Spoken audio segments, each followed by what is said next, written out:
नमो बुद्धाय। जय भीम। दोस्तों, क्या आप जानते हैं कि बौद्ध धर्म के सबसे पवित्र स्थलों में से एक महाबोधि मंदिर का पूरा अधिकार बौद्धों के पास नहीं है। यह वही स्थान है जहां गौतम बुद्ध को ज्ञान प्राप्त हुआ था, लेकिन आज भी इस मंदिर का संपूर्ण प्रशासन बौद्धों को नहीं दिया गया है। बाबा साहब अम्बेडकर ने हमेशा बौद्ध धर्म के पुनर्जागरण और बौद्ध स्थलों को बौद्धों को सौंपने की वकालत की थी। आज इस मुद्दे पर फिर से संघर्ष छिड़ चुका है।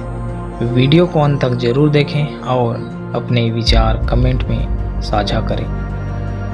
सबसे पहले हम बात करते हैं महाबोधि मंदिर का इतिहास का महत्व। महाबोधि मंदिर वह स्थान जहां गौतम बुद्ध को बोधि वृक्ष के नीचे ज्ञान प्राप्त हुआ था। यह सिर्फ भारत की नहीं बल्कि पूरी दुनिया के बौद्ध अनुयायियों के लिए एक महत्वपूर्ण तीर्थ स्थल है।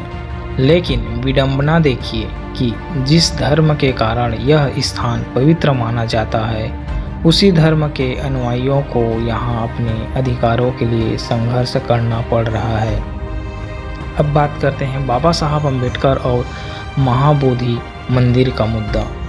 बाबा साहब अम्बेडकर ने महाबोधि मंदिर को बौद्धों के हाथों में सौंपने की पुरजोर वकालत की थी। उनका मानना था कि भारत में बौद्ध स्थलों पर बौद्धों का पूरा अधिकार होना चाहिए। उन्होंने बोध गया में बौद्ध पुनर्जागरण की पहल की थी और इस विषय पर ब्रिटिश सरकार और स्वतंत्र भारत की सरकार से भी सवाल उठाए थे, लेकिन आज भी उनका यह सपना अधूरा है।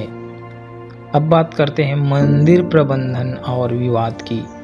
1949 में बना बोध गया मंदिर अधिनियम कहता है कि मंदिर का प्रशासन हिंदू और बौद्ध प्रतिनिधियों की संयुक्त समितियों द्वारा किया जाएगा।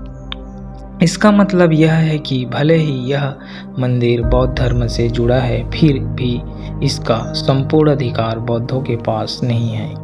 यही वजह है कि वर्षों से इस मुद्दों पर बहस और संघर्ष जारी है। अब बात करते हैं मौजूदा आंदोलन और बौद्ध समुदाय की मांग। अब बौद्ध संगठनों ने इस असमानता के खिलाफ आवाज़ उठाई है। 12 फरवरी 2025 से ऑल इंडिया बौद्ध फोरम और अन्य बौद्ध संगठनों ने अनिश्चितकालीन भूख हड़ताल शुरू कर दी है। उनकी प्रमुख मांगे हैं: पहला, बोध गया मंदिर अधिनियम 1949 को समाप्त किया जाए। दूसरा, महाबोधि मंदिर का संपूर्ण प्रशासन बौद्धों को सौंप दिया जाए। बाबा साहब ने कहा था, अगर हमें अपने अधिकारों की रक्षा करनी है तो हमें संगठित होकर संघर्ष करना होगा।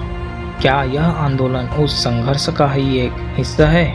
अब बात करते हैं सोशल मीडिया पर आंदोलन की गूंज। इस आंदोलन को सोशल मीडिया पर भी जबरदस्त समर्थन मिल रहा है। कई बौद्ध देशों के अनुयायी भी इस मुद्दे पर आवाज़ उठा रहे हैं। अब बात करते हैं सरकार और जनता की प्रतिक्रिया। इस आंदोलन के प्रति सरकार और अन्य संगठनों की प्रतिक्रिया मिली जुली रही है।